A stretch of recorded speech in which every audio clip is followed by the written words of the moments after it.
Hey everybody, Stu Smith here going live and happy Tuesday. We are going to be doing some swimming critique today, as well as discuss some fitness test issues that many recruits have, mainly because they just don't train specifically for the test and create a good test taking strategy that allows them to actually do their best versus starting out so fast that you burn out and you're not able to complete it at your best. So pacing is very important. In fact, I put a link to pacing drills that you can do to get better at running, to get better at swimming, and even sit-ups. Because sit-ups is definitely a pacing drill too, especially if you have a 2-minute test.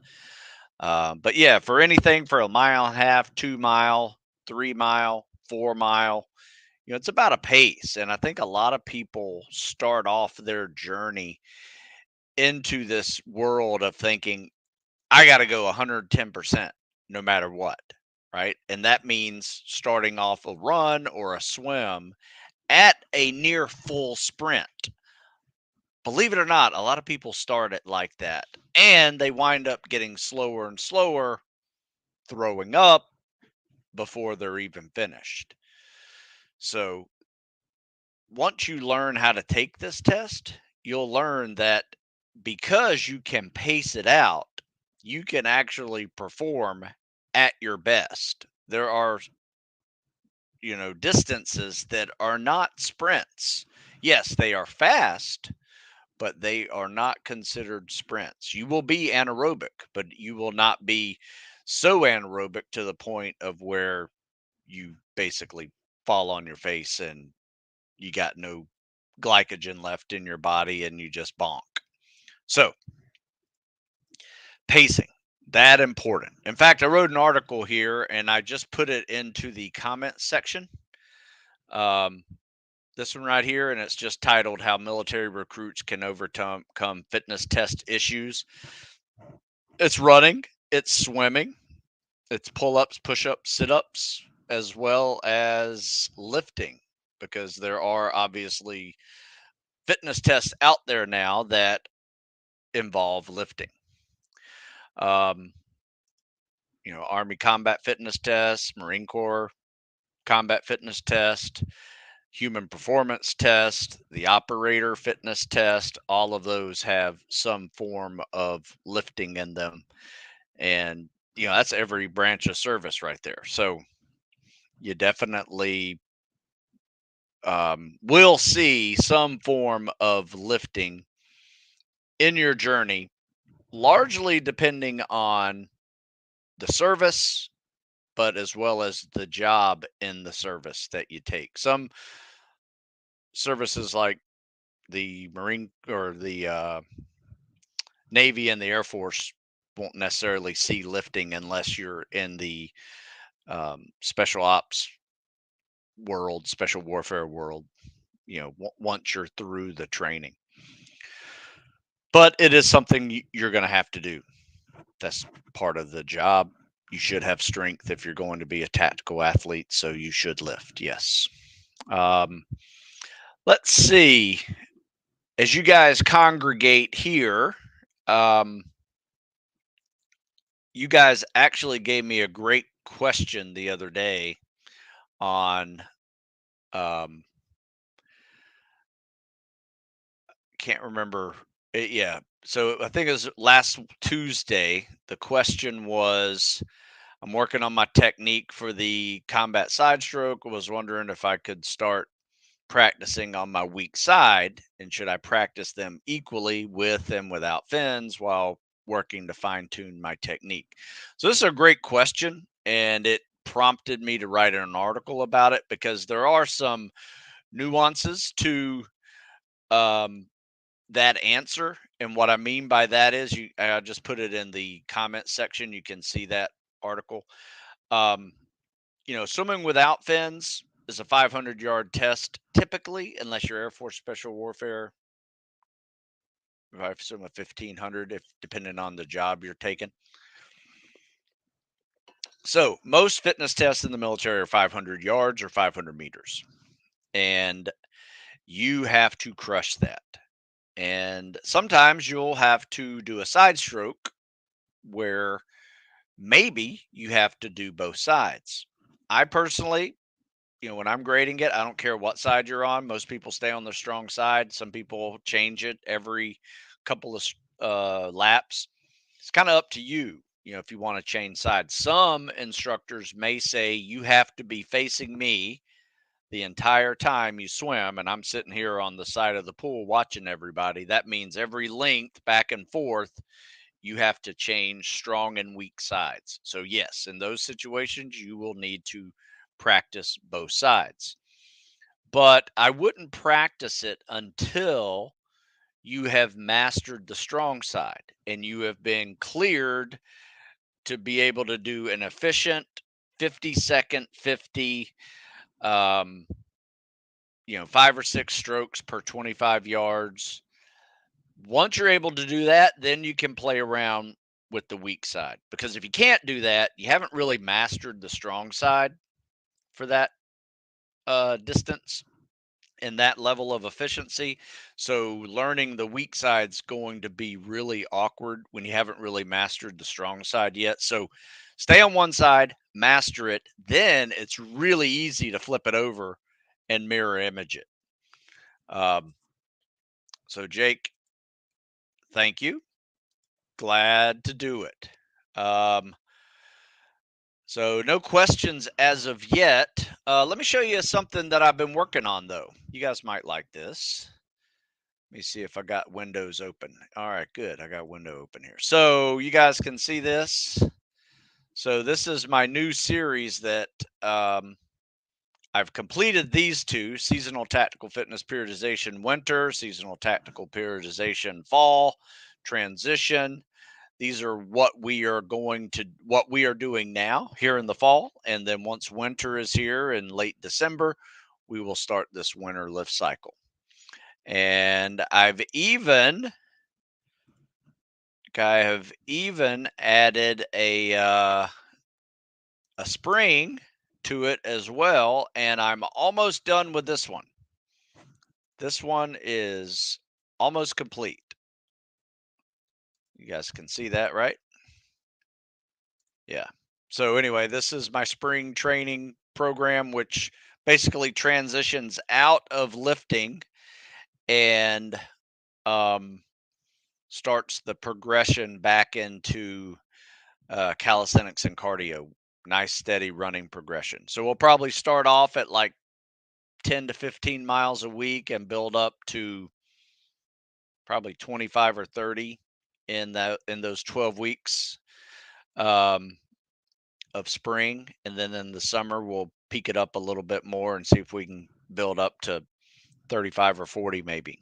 Um, so I haven't started the summer fitness one yet, but I will once I finish this one. This one isn't on the press yet. It should be up in, I'm giving myself till the end of the weekend. So I should be done with it probably by Friday or Saturday. I'd be surprised if you don't see it up on the store by this weekend. I'm that close to finishing it. And it's fun. It's going to be a little bit different than my previous spring training programs. Um, Largely with the transition out of lifting. Still will be lifting in the spring, but the transition up into calisthenics. Probably won't do a block periodization model on this one. We'll just do almost like a linear progression, especially with running, but we may throw in a few deload weeks if needed, because the first half of that will be more lifting intensive than calisthenics, as we're progressing into calisthenics and running. So it'll be a little more lifting, but the last 6 weeks will be a lot more cals and cardio, and the running progressions gets a little steeper. So anyway, it's a fun way to train. I've been doing seasonal tactical fitness periodization for over 25 years. That's when I created it. I didn't call it that when I started. It was just regular periodization. But I think with all the different types of periodization models out there, I needed to give it a more specific name to how I do it. And it became a seasonal thing. And it was more a of a solstice running program when it started, because I realized I was hurting myself when I was in my late 20s, early 30s by just running too much. And I needed to kind of go treat the whole year kind of like a curve, like a bell curve. Um, so I got the idea, as the days got longer, my runs would get longer. So in the winter, I didn't run very much because the days were really short. Probably dropped it down to like 10 miles a week when I first started, and would lift more. And then as the spring and the summer started, days getting longer, my runs started getting longer. And I actually started waking up with the sun. So that's how I bought more time for running, is, in this, late spring, early summer, the days start at like 5 a.m. Whenever sunrise started, that's when we started our runs. And it got to, 4 or 5 weeks there where we're starting our workouts at like 5:15, 5:30. Um, Not bad, when it's daylight.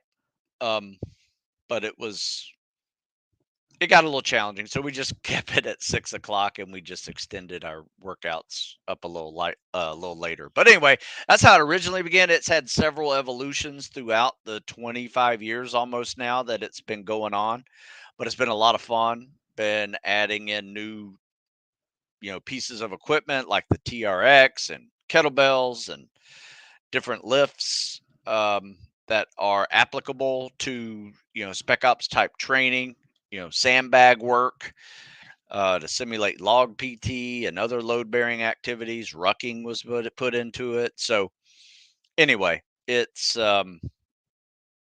that's what those programs are. It's really what we do here locally every week, um, throughout the year. And that's why over the years you see different seasonal models, because that's what we did those years, right? You see the spring and summer, like this one here, like spring and summer is probably like 4 or 5 years ago. We came up with this one. I put both of them into the same book. So it's like a 24-week program here. So you definitely get more weeks of training if you do the spring, summer, fall, winter combo option. These are going to be 12-week, 13 weeks with a test week in there. Because if you're not assessing, you're only guessing. So each of these have, just see how you improved in some of your all the elements of fitness that the tactical athlete needs. So anyway, that's what I've been working on. Let me see if there's any questions, and if there are, great. Do you save these live videos? Yeah, if you go to my YouTube channel, they're all right there. I've been doing this for months now. So yeah, spring's going to be a good one for sure. Could you describe the bear crawling and crab walking they do at Buds? It's relentless. You will do a lot of it. How long? And you'll do low crawling too, which is just on your belly. And that could be, for a couple 100 yards to a mile between the three. You'll do a lot. Um, Raymond, thank you. Hey, I got a question. Jake does. All right. So, how old? I'd too old. Not sure what you're asking there. Or is the age truly just how old is too old? Maybe that's what you're saying. Referring specifically to Brian Marks getting into the 75th at 40. Obviously he did, but what's your perspective? I went to a Army Special Forces graduation. There was a 42-year-old putting on his Green Beret. If you've stayed relatively healthy, and you don't have debilitating type injuries and you've learned how to master your recovery, longevity will be there. You will be able to do that. In fact, read this article because the mastery of recovery is longevity. And it's also the mastery of recovery is optimal performance. So if you can master your recovery, read that article. It's very, very good one. If you can master recovery, you can be performing at your best and you can be performing at your best longer for sure. Now, you will recover slower. That's just the way it is. Than a 22-year-old, if you're in your 40s, you will be feeling the aches and pains a little more. So that's when you got to lick your wounds even more. Every day has to be some form of mobility, flexibility, joint um, massage, um, good sleep, good eat. You know, all of that's going to come into play if you really want to recover properly. But yeah, it's definitely doable. In fact, I have a friend of mine who graduated buds at 38, and he's a little guy too. He's probably like 150 pounds. So yeah, he crushed it. All right, so let's do this. I got let me pull up a video and I will share that video with you. Not sure how good this video is. Um, let me see here. Um, share my screen. Eh. All right, so you guys can see this. Let's see what's going on here. Young woman kicking off the wall, kick off the wall. Ooh, okay, so see that right there? See this? That is plowing the surface with her head. So she needs to probably get just a few inches deeper and put her head down, like tuck her chin, so she's not plowing the surface like this. This is just one of those things that just that surface tension there is just like swimming with the brakes on. So get rid of that. Kick and okay. So man, here's another one. Look how far this arm recovering away from her body is. I mean, this hand should be touching her belly right now and recovering upper torso into this glide position right here. Right. She's got a decent glide position right there.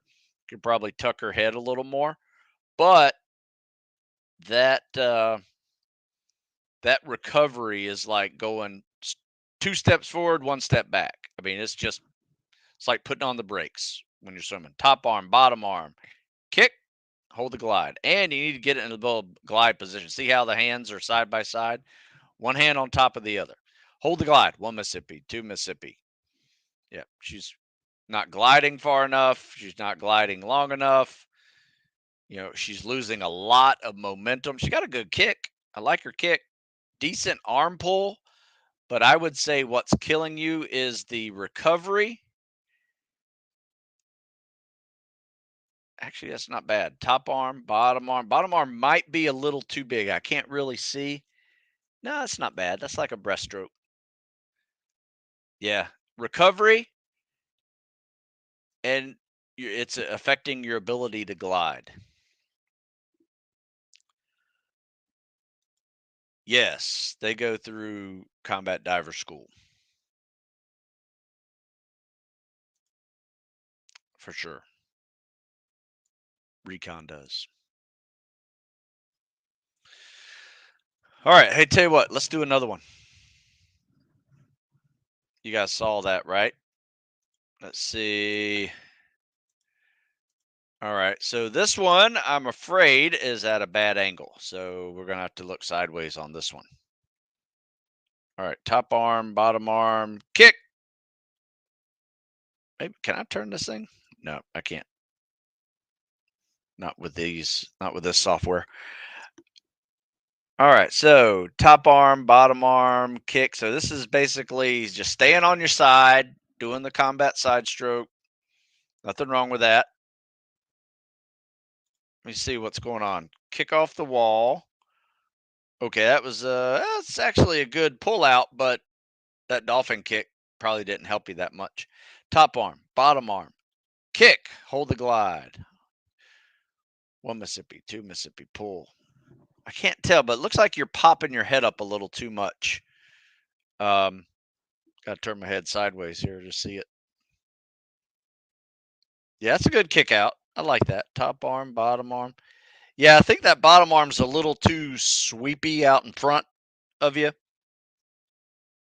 And I think it's causing you to like stop moving because you pop your head up a little bit. So it's a timing issue, and you could shorten up that bottom arm instead of it coming out here, like waving out here like you're doing a top arm and a bottom arm pull in the same plane. That bottom arm's more like a breaststroke, right? So when you do a breaststroke, right, you're coming in like this. So think about the top arm goes all the way down, the bottom arm doesn't, but it meets and it comes back up.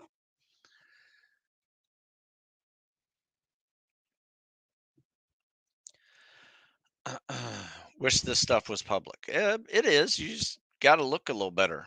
I mean, look up the recon training pipeline, and you'll see where they do their training and what they do.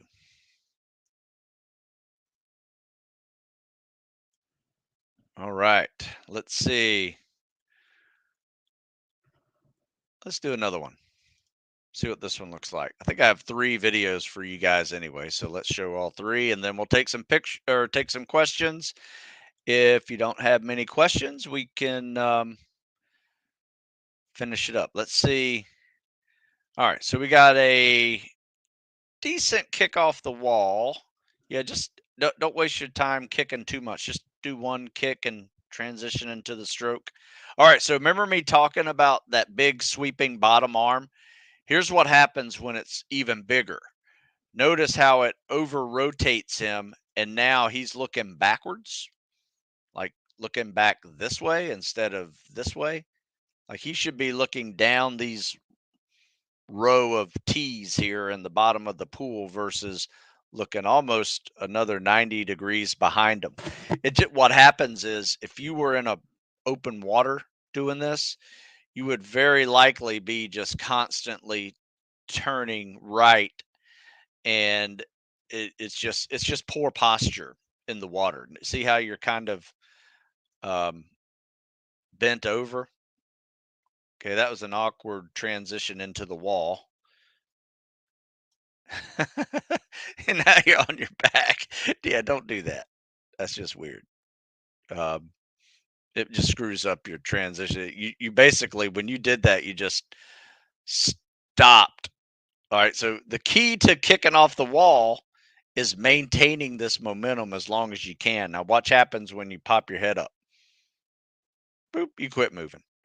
Right. So now you got to recreate all this momentum right here. So top arm, bottom arm, kick and glide. Yeah. See this bottom arm and your head, like your bottom arm pull is causing your body to over rotate to a point where now you're looking behind you, and your posture of your streamlined glide is not straight. It is curved. You're basically swimming like a banana every time you breathe, right?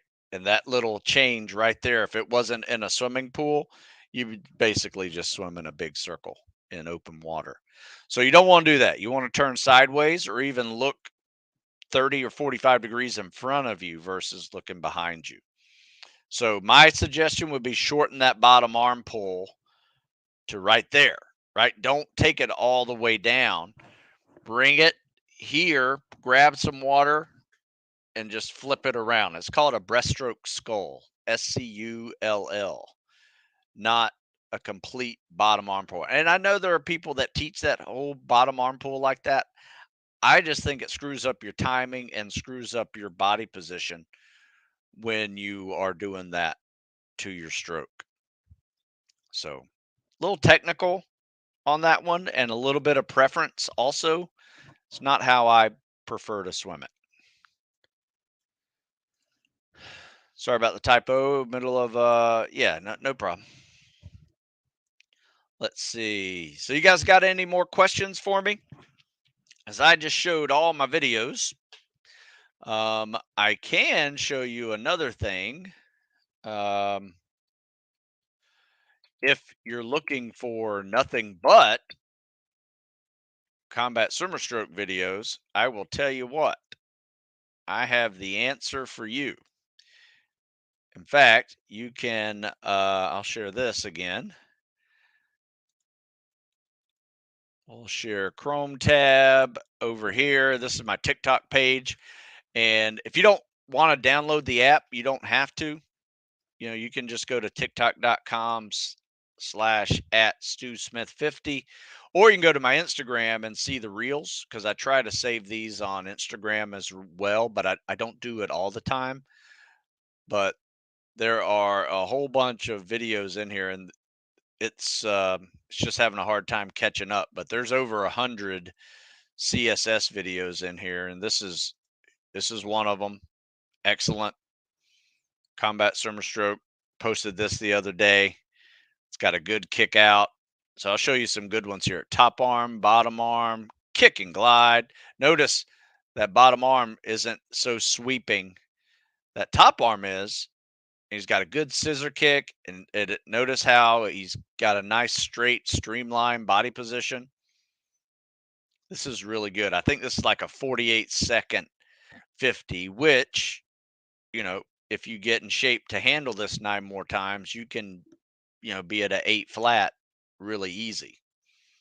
Got his little awkward stroke there. But overall, this is really good. And this is not a swimming athlete. So as you can see, there's a whole bunch of them. I usually give you an idea of some of these are great. Some of these are CSS with fins. Some of these are not legal side strokes. Like this one is a fail. Can't remember what he did wrong here, but it is very likely an out of water. Yeah. See how that top arm comes out of the water? That's a fail. I think he did the same thing. Top arm comes right out of the water. Yep. Yeah, not legal. But anyway, there's some very common errors as well as keeping the arm recovery tight, open water stuff. This is the reason why we do what we do. Hang out here in the water. But anyway, there's some good stuff here for you. Check it out. Stu Smith 50. Go to the webpage. Um, I think you would like to check it out. So would I consider a TikTok channel for short training videos like something you do every day local with the guys? Thinking about it. I might do it on Instagram Reels if I do it. But, in fairness, I don't want to expose my guys too much to, I try not to get their faces in the picture, and like pretty much only people that know who they are their mother, because they can tell how they carry themselves and kind of clothes they have. So, I don't want to do too much in it just because, a lot of these guys are either active duty or, going to be active duty. Some of them are FBI agents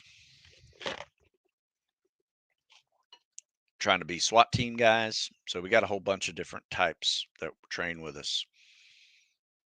Like the idea to maintain our fitness through the holidays and not gain weight. I am determined to do that. That is a really great goal for Thanksgiving to New Year's. I mean, because think about what's going on between Thanksgiving to New Year's. And I'll give you even an extra month or so because the rest of football season and the Super Bowl. So you can go from Thanksgiving until the Super Bowl, which is usually in February.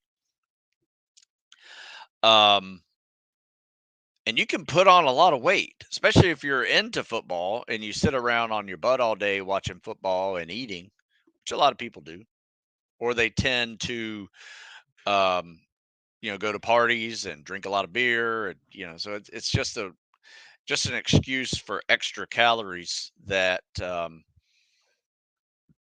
is the result of many, or is the cause of many of our extra pounds by the time winter is over and it is almost spring, and you're like, holy crap, put on 10 pounds during the winter, got to start working out now. And then they start working out in the spring, and then within a month they all have shin splints. That's typically what I see, every year.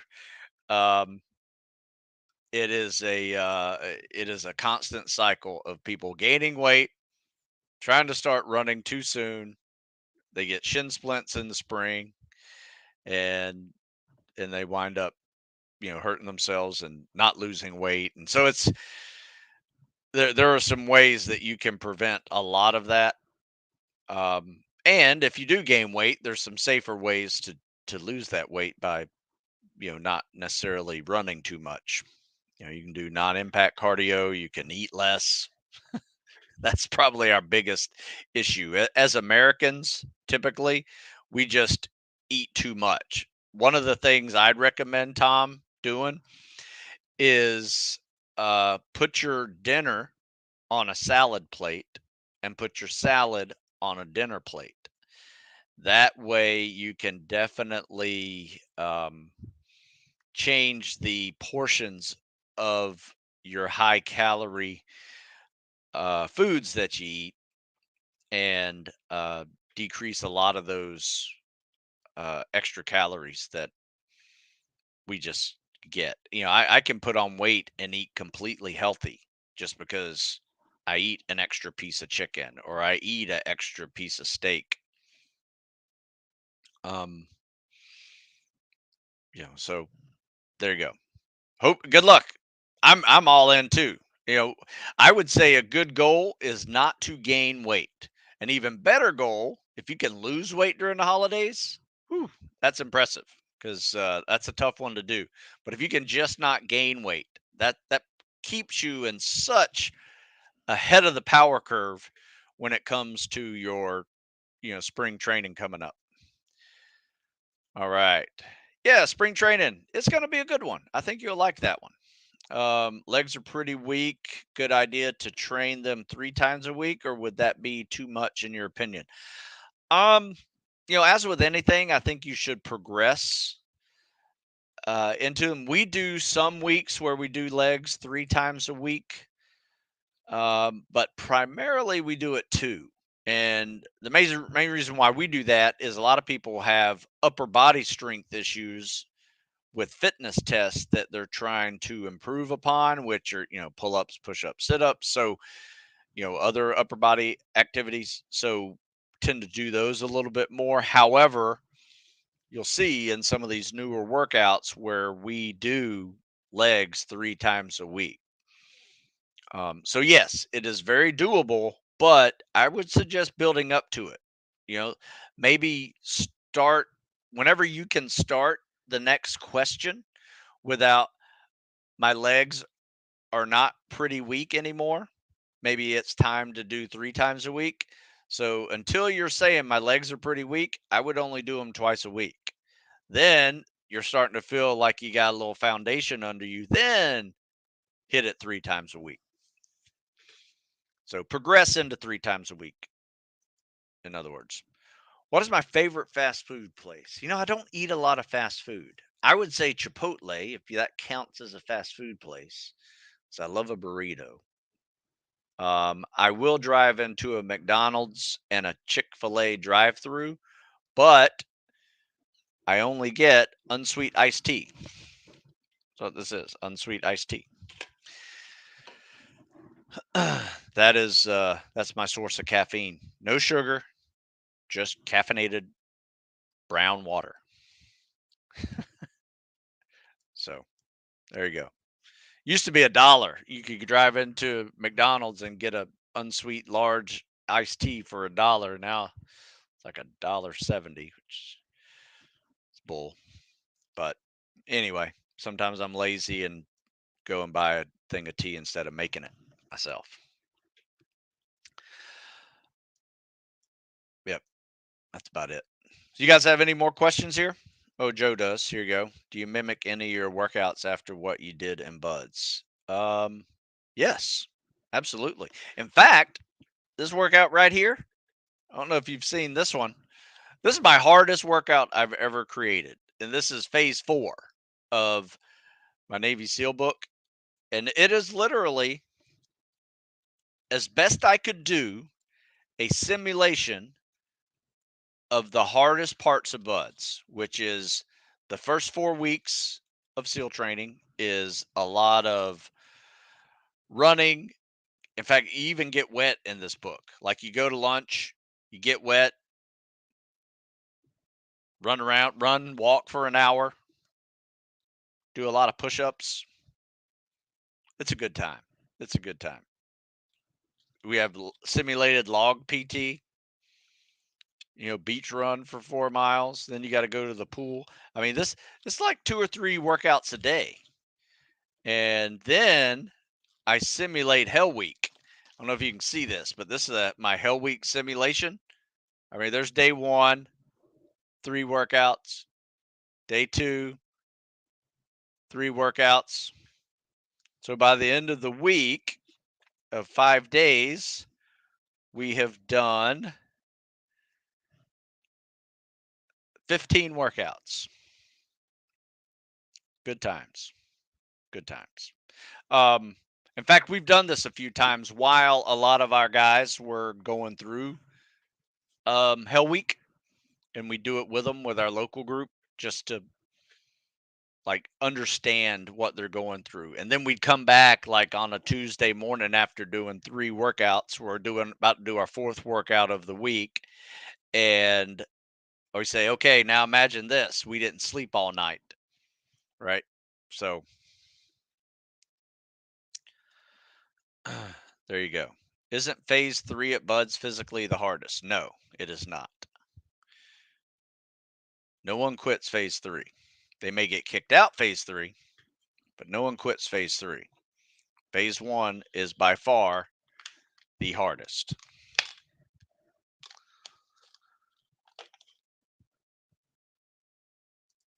I'm going to say something that'll make you mad. There's swimmers in that program. So what? That's where I learned how to do them. Swimmers, exercises at Buds. I don't make these stuff up. But it's a great lower back exercise. Not everything can be done perfectly the way it is at Buds. You just can't do it, right? So you have some simulation activities that you're doing, such as instead of a log, you use a sandbag, or instead of an obstacle course, you do a lot of running back and forth on an outdoor pull-up bar, bear crawling and burpees and, carrying stuff up and down stuff, whatever, so you got to simulate stuff. So it's as close as you're going to get unless you have more equipment like that. But no, that doesn't make me mad. You ask a lot of questions though, and there's nothing wrong with that either. I just don't know where you're coming from with it. You have a general interest, or do you want to do this stuff? Are you a coach that is coaching people, or are you just curious? So maybe if I understood why you want to know these questions the way you ask them, might better frame my answers.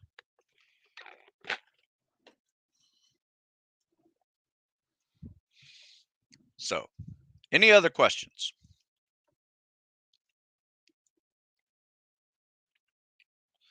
So, general interest. So, save some of your general interest questions and let people who are actually trying to do these jobs ask some questions. Not that, I just don't have to answer your questions, but, if people aren't, so do you ever get tired of answering Joe's questions? No, I don't. Joe is just a curious soul. So now that I understand what his goals are, it will guide my answering to be probably a little more general in my answers, since he has a general interest versus a specific interest that he's preparing for in life. I doubt it, Joe.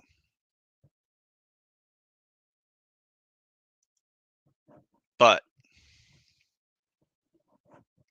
there you go. So, do we have any other questions?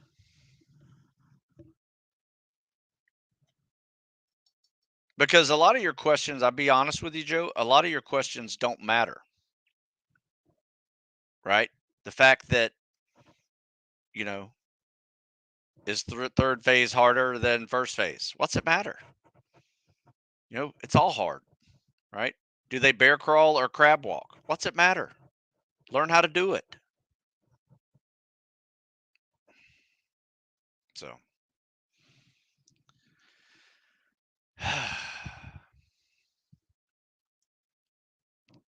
all right. So, here's the deal. Thank you, Tom. Yes, we have Thanksgiving coming up this week. Earn your meal, earn your feast. We usually do a good 2-hour workout at 8 o'clock on Thursday morning. Watch a whole bunch of people do their turkey trots, and we're cranking out some. I think we got a. I think we got an upper body PT lift today. Um, so Thursday. Yeah, that's what we're doing. Got a good one. So we will definitely earn our. Um, we will definitely earn our meal today and tomorrow and Thursday, especially. Sorry. Um, but yeah, Patricia, thank you. Happy Thanksgiving to you. Should be fun. So if you guys have any other questions, you just didn't feel like asking it in a public forum, you can always email me. Joe emails me plenty of times. And so feel free to email me, especially if you have specific questions about something you are training for. I'm happy to help you. Otherwise, if you just have a general interest, you should Google it. Right? Does that make sense? Um, also, check out the TikTok, and especially if you're looking for CSS help. So, yeah, Stu Smith. Check out StuSmithFitness.com if you got any specific goals that you're trying to set for yourself. And there's answers for those and how to get there. So, thank you very much. We'll hope you guys have a great weekend. Especially you guys here in America where we're celebrating Thanksgiving. Hope you're thankful for something. And we will be back next week. So there you go. Yes, Spec Ops Triathlon. That's a good calorie burner. I think I burned 1,200 my last Spec Ops Triathlon. So I was ready to eat for sure. All right, folks, I got to go. Have a good one. And I will see you next week.